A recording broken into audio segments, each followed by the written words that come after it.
Welcome back to Inside the Hive, our podcast where we are really trying to engage our profession to grow and develop professionally. I'm Ashley Kellish. And I'm Elizabeth Walters. And today we are very excited, I think, to reconnect to our why. Because I think it's really important to understand and to think back to why we became nurses.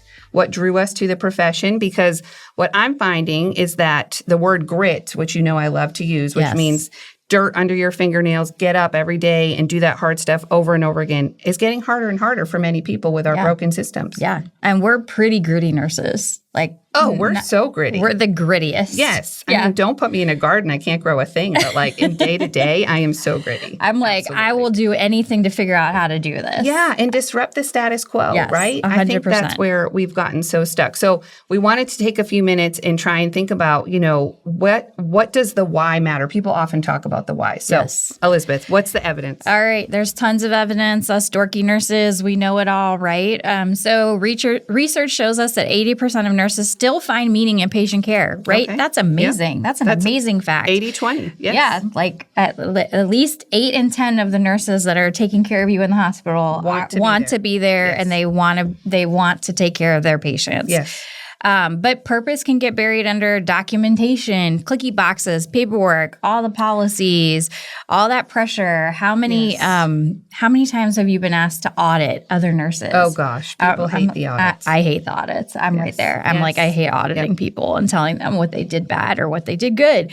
But there's so much documentation out there. I mean, we could have a whole episode on that, the burden of documentation alone. And of course, that's getting in the way of your why. You didn't go to nursing school and go to take care of patients to be stuck behind a computer. You would have gone into computers for that. I mean, I do like being stuck behind a computer. You're different. That's but fine. Yes. I'm definitely different. Yeah. So some more research, this 2025 study found many nursing students chose nursing because of empathy, role models, or lived healthcare experiences. Maybe they were, Ashley and I are both pediatric nurses, and we often hear from our patients, I want to be a nurse one day, because of the way that I'm treated here in the hospital. Yes. This feels like home, those kind of things. But they often feel like they have to defend that choice to skeptical friends and families. I will totally tell my own personal story at this point because it's kind of funny. I was never like that little girl that wanted to be a nurse. I was never I'm sure that you're more like that. I'm not surprised by this, but go ahead. I was totally going to law school. I was taking over my dad's company. We were going to work together. 100%. I was going to make billions of dollars, all the things. And what's really interesting about it is that nursing found me. I used to like to volunteer a lot, and I volunteered in the emergency department on Friday nights. And so I was like a 19-year-old kid spending her Friday nights in the emergency department. And the nurses were so cool. They were like, they are they got it all down. Yeah, they were like, they are so smart. They're so great. They're taking care of the patients. And they saw my grittiness. They saw that I would show up every Friday instead of going out and partying with my friends and things like that. Wow. And they saw my commitment to the patients and the people in the emergency room. And, I would find things to do during my time. I was not that volunteer who was just sitting there waiting for someone to tell me to do something. If I noticed that there was empty ice packs, I would spend 2 hours filling ice packs and getting their freezer ready and those kind of things. So those nurses were amazing and really said, dude, you need to do this. This is something that would be good for you. And I had to sell that to some really skeptical parents who were not ready for you to take over the family business. Yeah, they were like, what do you mean you're not going to continue on at University of Maryland and get a law degree, that you are moving to the beach to go to nursing school? And do you realize what opportunities you are giving up? And I was like, I got no idea what I'm going into, but I know it's the right thing. Wow. The ER nurses were there for me and, supported me through that. And look, here it is 20 years later, and, they couldn't be prouder. And, I still help my dad out with his business a little bit because he is a commercial real estate person and has a lot of doctor's offices and nurse practitioner offices in his buildings. So I get to help him with with that terminology when he sees those contracts. So yeah, like it's important to be there for sure. I have a question for you. Does reflecting on that story and how you got there bring you joy?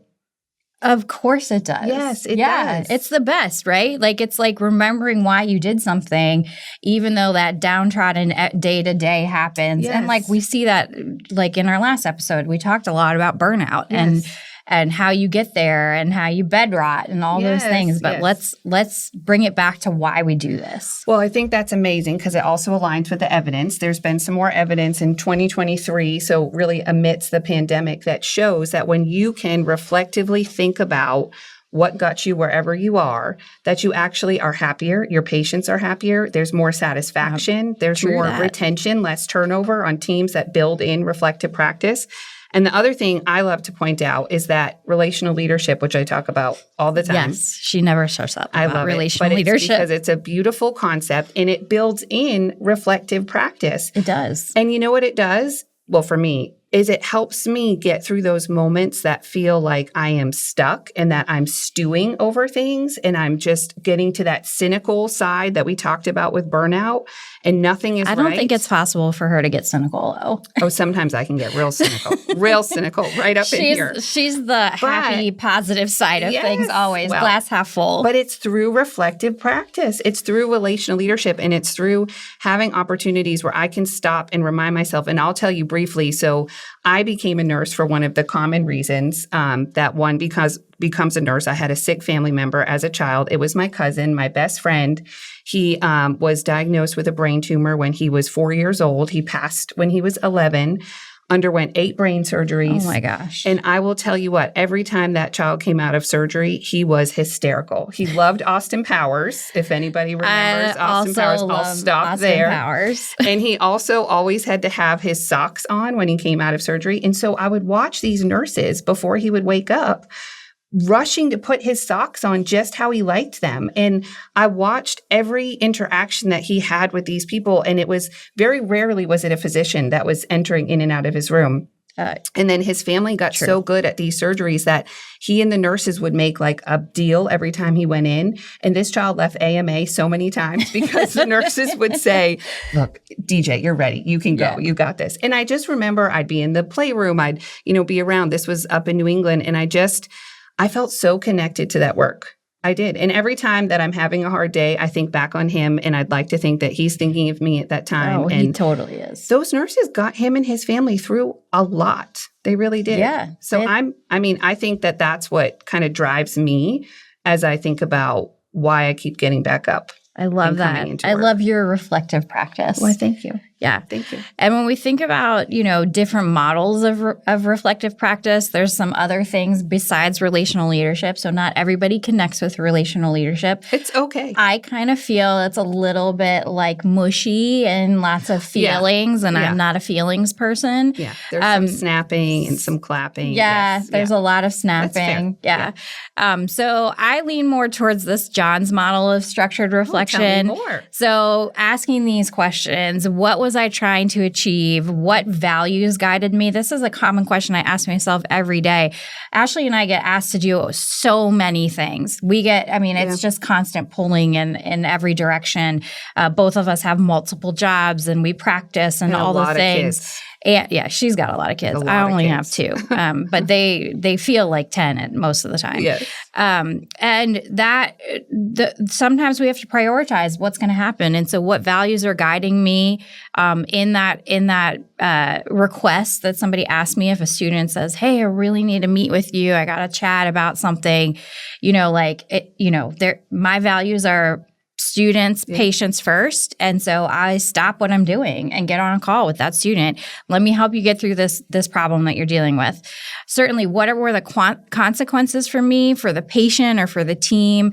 And what knowledge should I draw on next time, right? And so it's constantly thinking about maybe less about the mushy feelings that relational leadership does, but it's a nice structured way of thinking about how to prioritize and how to reflect. Well, I like that because I feel like it turns every instance, good or bad, because let's face it, every interaction we have is not always great. As much as I try to be a relational leader, I mess up She's too. really good at it. But I think it gives you these questions, your framework there, and my thought process around it just gives you an opportunity to be human. Yeah. To go through your day and then to reflect back. And I do think this is one of the ways to combat burnout. 100%. Because if you have one of these difficult days, then you can build this reflection mantra into what you're doing, and you can come out of it feeling like you're still being true to yourself. You're still being true to your values. Or if you weren't,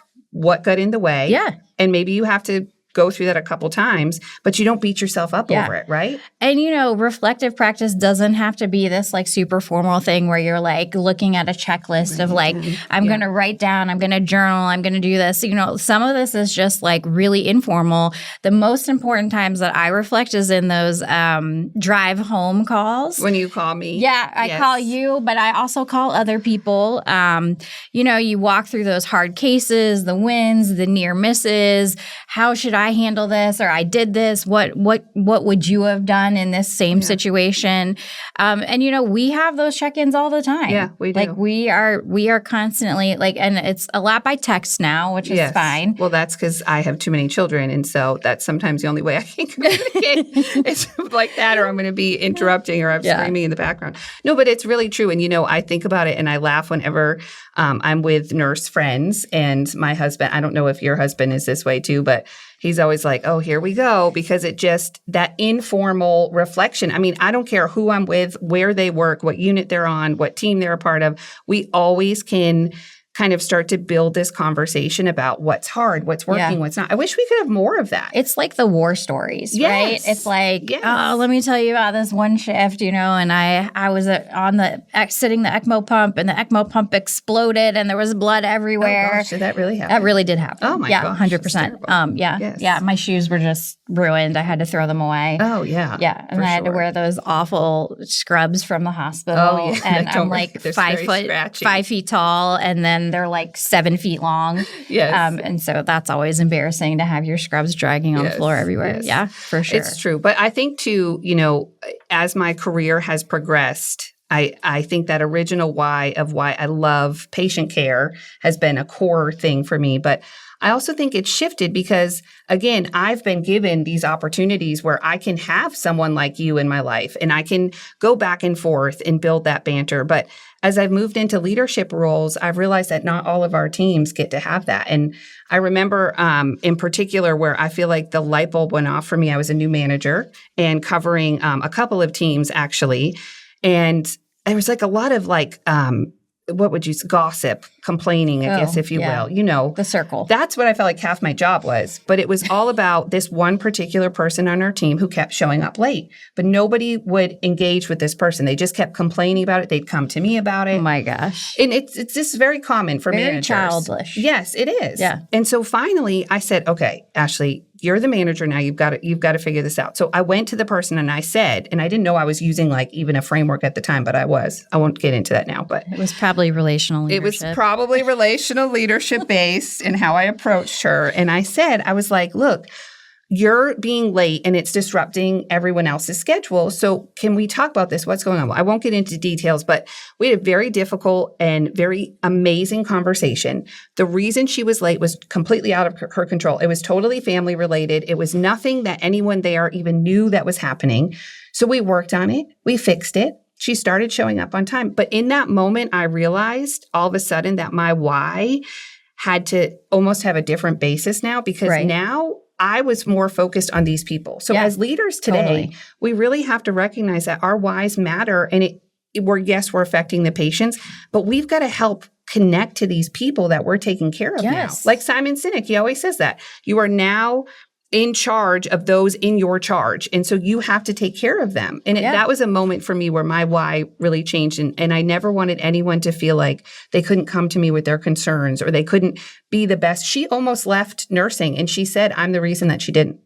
Because of that one moment. Well, thank God that you saved her. Yes, I did. Yeah. kept one in the profession. And reflective practice doesn't have to just be about your practice, right? It doesn't have to be just about the way that you are doing things. I use reflective practice with my patients all the time. Oh yeah, I bet you do. I take care of patients that have chronic conditions like chronic pain syndromes, POTS, fibromyalgia, like really hard things. Yeah, and I use reflective practice by keeping really good notes of history of how patients are feeling from sort of like week to week. We meet a lot. We meet pretty frequently, every 2 to 4 weeks, to kind of do a lot of coaching and things like that.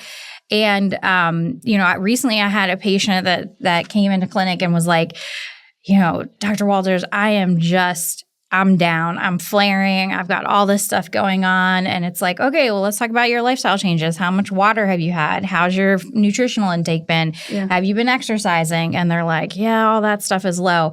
And we talk about, hey, I saw you 2 months ago and you were really hitting all those goals. You were killing it. So you're bringing them back. You're reflecting I'm showing them like when you hit these goals, you feel better. You're able to attend school. You were back in volleyball. You were doing all the things, right? Yes. And so we use that reflective practice for the patients, for them to realize like, hey, when I hit my goals, I'm doing much better. Yes. And I'm feeling better. Yes.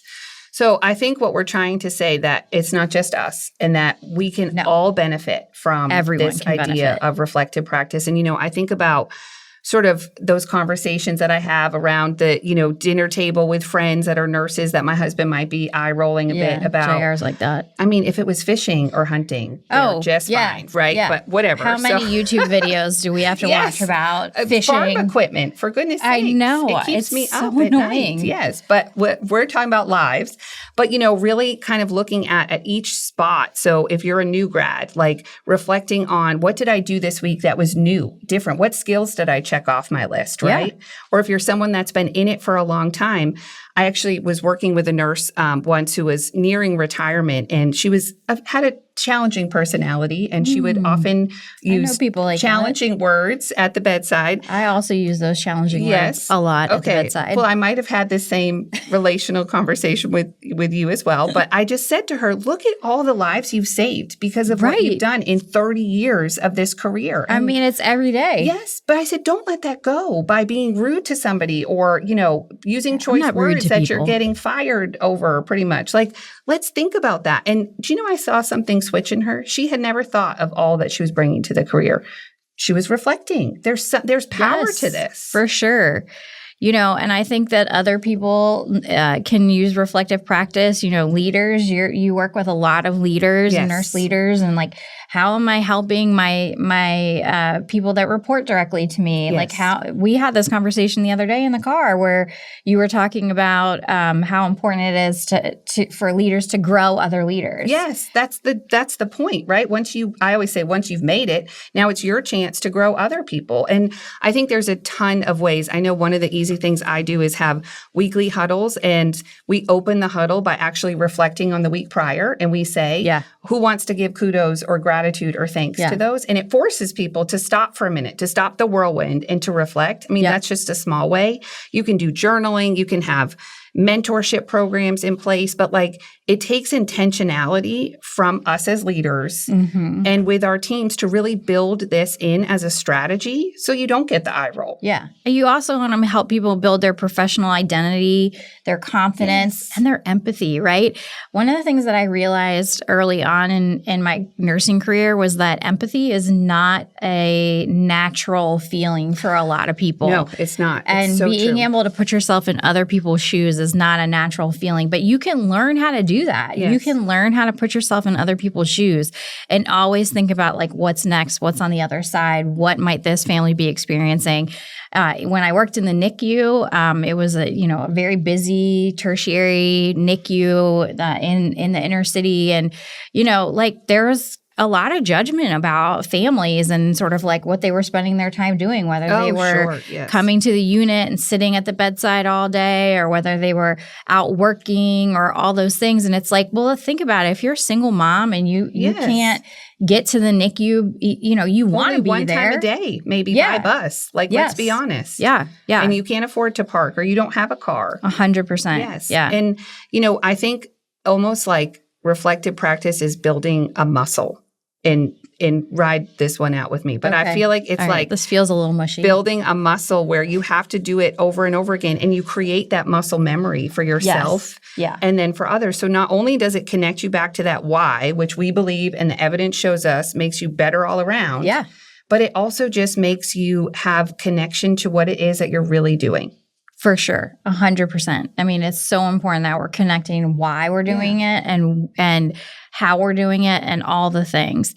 So, we're kind of done with this episode. Yeah. You have other things to say? No, it's a good conversation. I feel like we could continue it on. But I think ideally what I would say is that, leaders have to protect that time, offer the option to really reflect and then share their whys. Yeah. And people who practice, right? Like hold on to that why, right? Is it the patient? Is it the institution you're working for? Is it your family needs, et cetera? Yeah. But hold on to that every day you walk into that hospital or that clinic of why you're there and reflect on it before you walk in the door because as soon as you walk in the door, it is going to hit the fan. All right. Well, thanks for listening to us today on HIVE Nurse, Inside the Hive. I'm Ashley Kellish. I'm Elizabeth Walters. Make sure you follow us on all those social media places that Elizabeth will be monitoring closely because I only have LinkedIn. So thank you. We've got the Instagram, we've got LinkedIn, we'll have Facebook. All the things. We have a TikTok. So if anybody wants to make a TikTok dance, we would love to pretend to do it. We have dancer daughters, so they'll do the dancing part and we will stand in the background and cheer them on. Yes. Thank you. Yeah.